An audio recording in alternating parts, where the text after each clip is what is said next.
Wala si James Hi mga eh. classmate, I'm sorry I'm late.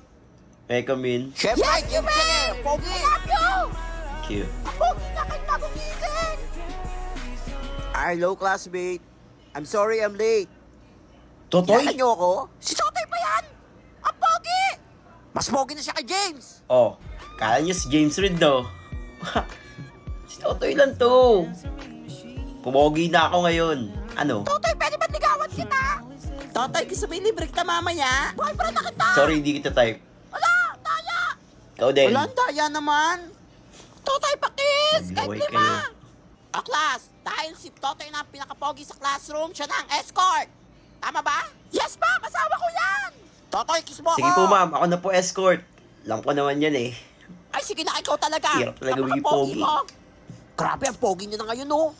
Ano kaya ang sikreto niya? Sobrang pogi niya! Ay!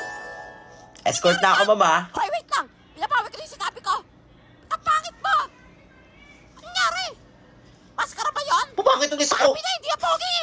Kakadiri! Hindi pwede Bakla, si James ulit ang pogi! Wait lang. Totoy! Ay, naku, ayaw ko nangyari dyan, pangit! Saan si Very Godmother?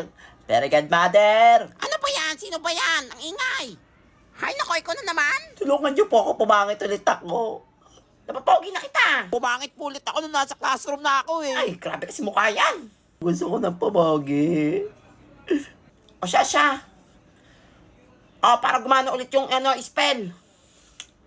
Kailangan mo makahanap ng tunay na pag-ibig kahit pangit ka. Pangit. Tunay na pag-ibig. Ano to, fairy tale? Ano, gusto mo talagang pumogi o hindi? Sige na. Sino kakagusto sa akin ito? Ayun lang, parang wala. O sige na, dalihan mo na. May beauty rest dito eh. Google tong pangit na to.